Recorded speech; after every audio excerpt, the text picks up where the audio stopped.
દિન વિશેષ કાર્યક્રમમાં આપ સૌનું સ્વાગત છે। આજે 10મી સપ્ટેમ્બર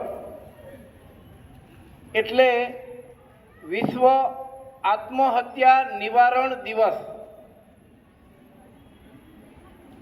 આમ તો આપણે રોજ સવારે પ્રાર્થનામાં કલ્યાણ મંત્ર બોલીએ,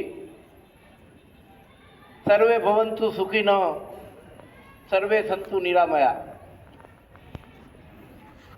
બધા એવું ઈચ્છે કે બધા જનું કલ્યાણ થાય, શુભ થાય, પણ આવું ઈચ્છવા માત્રથી થતું નથી।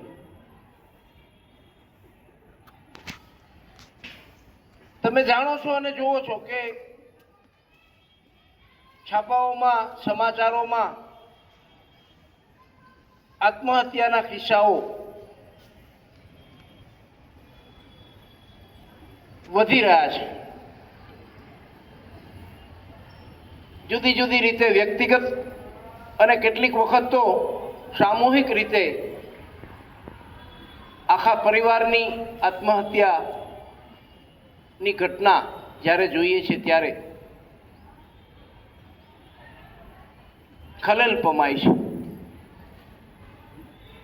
પણ સવાલ એ છે કે વિજ્ઞાન અને ટેકનોલોજીના યુગમાં જીવીએ છીએ, હવે તો એઆઈના યુગમાં જીવીએ છીએ, ત્યારે દરેક વ્યક્તિએ વ્યક્તિગત રીતે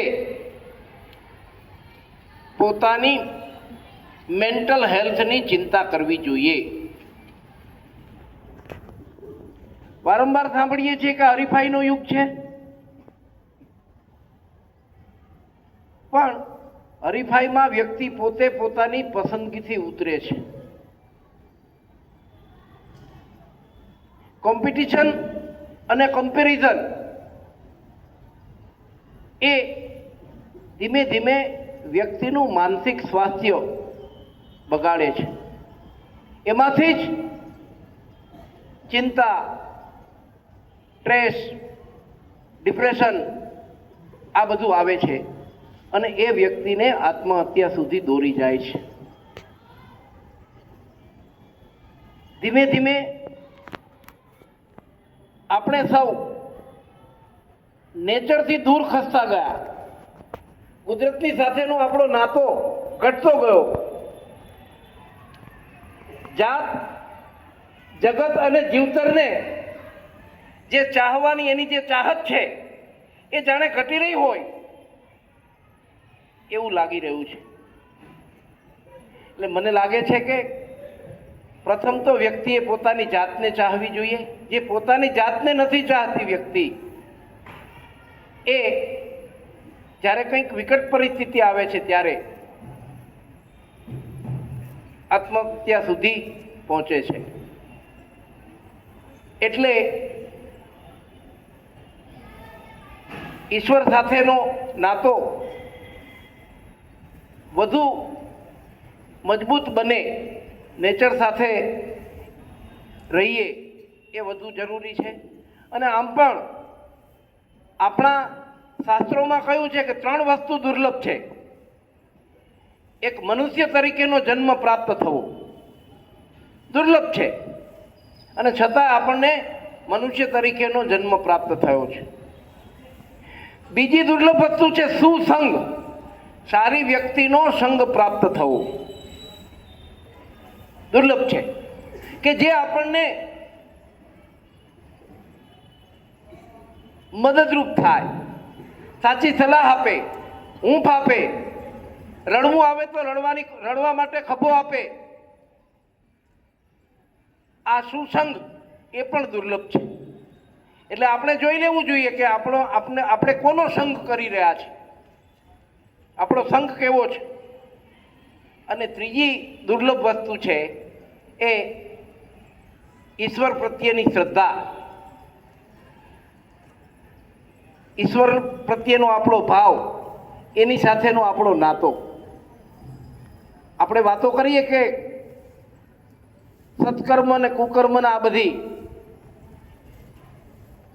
આ લોક ને પરલોકની, પણ જે આધ્યાત્મ જગત છે એ પણ બહુ મહત્વનું છે અને એના તરફની દ્રષ્ટિ, એના તરફનું પ્રયાણ એ પણ દુર્લભ છે.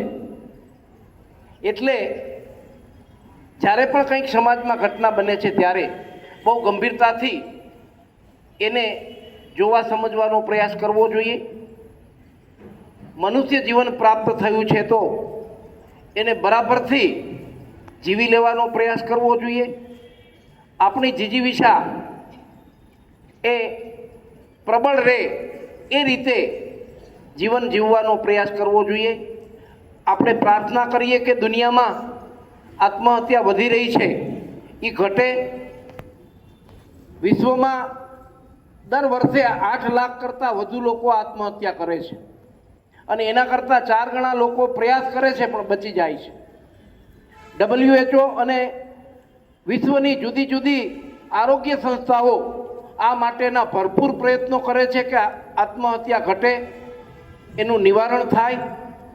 તો આપણે પણ પરમપિતા પરમેશ્વરને પ્રાર્થના કરીએ કે લોકોને સદબુદ્ધિ હુજે અને આ અમૂલ્ય મનુષ્ય જીવન પ્રાપ્ત થયું છે તો એની કદર કરે, એને ચાહે અને પોતાની જાતને ખતમ કરવાના વિચારોથી દૂર રહે. ધન્યવાદ. ભારત માતા કી જય.